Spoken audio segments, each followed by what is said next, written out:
They told me the east wing was off limits because of structural damage. That wasn't true.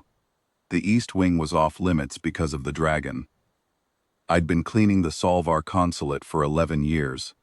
Marble floors, high windows, ambassador quarters that smelled like paper and old tea. I knew every crack in every tile. When something changed, a new scuff, a shifted chair, a draft from an unsealed vent, I noticed. So when they sealed the east wing and told the cleaning staff to skip it, I noticed that too.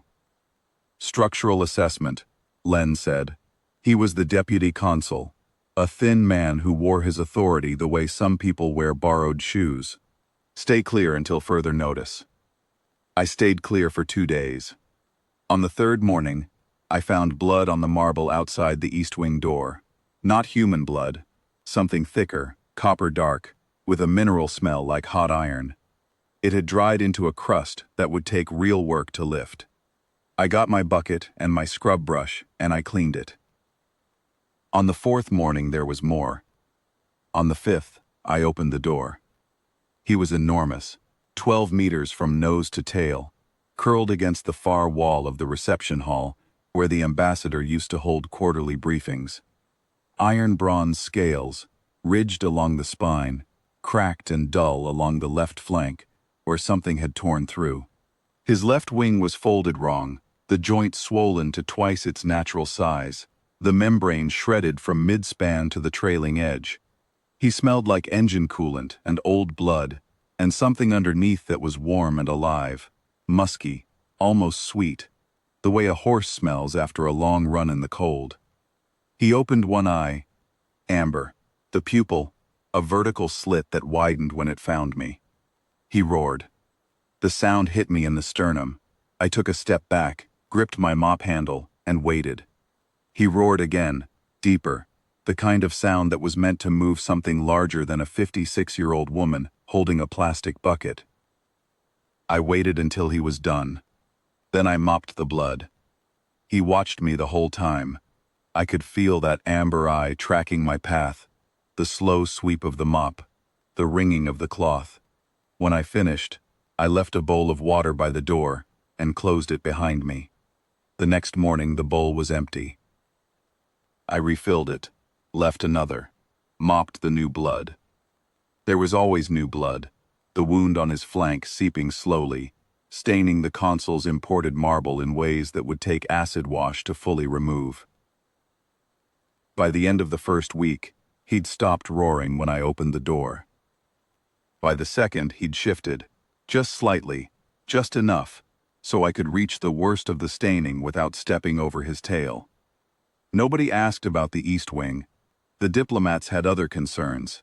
A Vathari war general crash landing on a neutral station was a political complication they preferred to manage through silence and sealed doors. The healers he'd driven out on his first day had filed their reports and moved on. Structural assessment. Stay clear. I cleaned. His name, I learned later, was Korath, war general of the Vathari Third Flight, a command rank that put him somewhere between an admiral and a living weapon. He'd taken damage in a border action near the Celis corridor, and his flight had scattered under fire. He'd made it to Cathari Station on instinct alone. The diplomats had found him on the outer dock, bleeding and half-conscious, and dragged him inside before the press drones found the blood trail. I didn't know any of that then. I knew he was hurt. I knew he was alone. I knew the wound on his flank was getting worse. In the third week, I bought draconic wound dressing from a veterinary supply vendor on the station's lower level. It cost me 4 days' wages. The embassy's medical budget didn't cover what Len called non-diplomatic biological resources. He said it without making eye contact. The first time I cleaned the wound, Korath hissed. A low, sustained sound like a pressure valve releasing. His claws scraped marble. I kept my hands steady and I kept working. The dressing smelled sharp, astringent, and when I pressed it against the torn scales I could feel the heat of him through my gloves. Furnace heat, the kind that lives in the bones of something ancient. I know, I said, not because he'd understand, because it was the thing you say. He stopped hissing. I finished the dressing. When I pulled my gloves off, my hands were shaking. I put them in my apron pockets and went to finish the west corridor. In the 4th week, the embassy's east wing ventilation failed. Some faulty coupling. It happened twice a year in the older sections.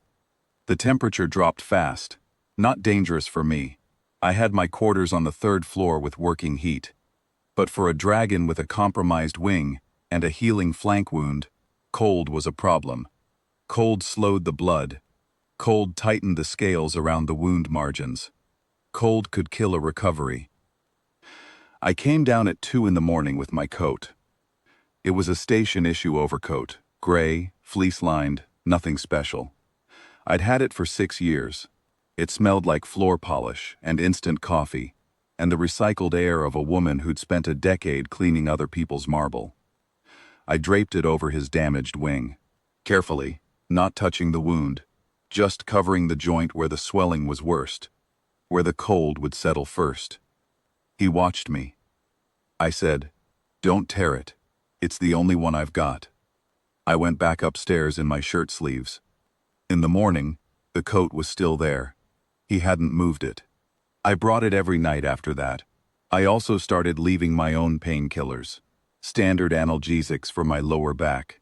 The kind every maid over 50 keeps in her apron pocket. I crushed them into his water bowl and he drank anyway. I don't know if they helped. He stopped shifting his weight off the bad side. So maybe they did. In the 6th week, he let me sit with him. Not close. 5 or 6 meters away, my back against the wall, drinking station coffee from a thermos, while he breathed slow and deep, and the marble cooled beneath us both. His breathing had changed by then. The rasp was gone. The wound was closing. New scales were coming in along the flank, a shade lighter than the old ones. And when the morning sun hit them through the tall windows, they looked almost bronze. I didn't talk much, neither did he. It was enough to sit.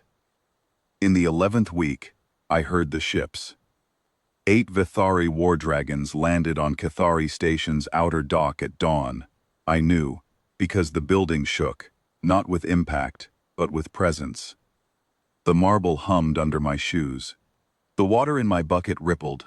Through the east wing's tall windows I could see them on the dock, iron-scaled, enormous, each one close to Korath's size, their wings folded tight against their flanks, amber eyes scanning the consulate facade like they were reading it for weaknesses.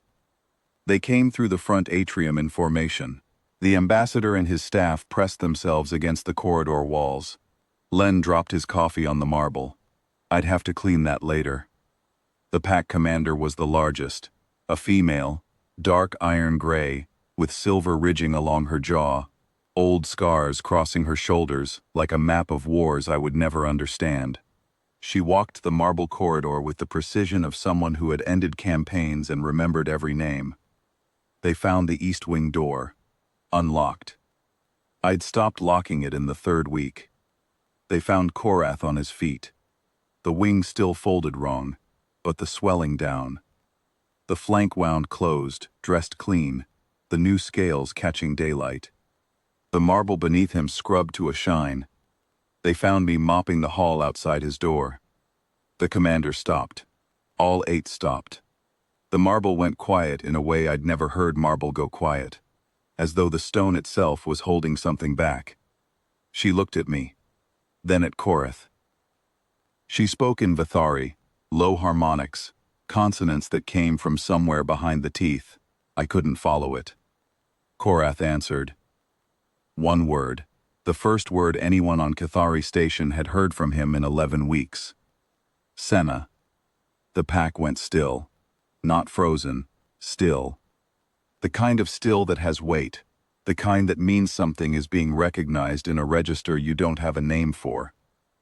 The commander lowered her head. Not a bow. Something older than a bow. She spoke in Vithari, slow and deliberate, the way you set words into stone. Korath translated it for me later. I didn't ask him to. He just did. Kethsena, she who dressed the wound when no one came. I didn't know what to say to that. I've never been good at knowing what to say to things that are too large for the room they're in. I wrung out the mop. I finished the corridor.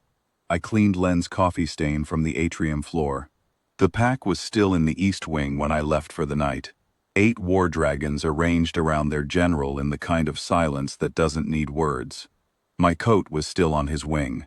Gray station issue, stained with 11 weeks of iron dark blood and wound dressing, and old coffee. I didn't ask for it back.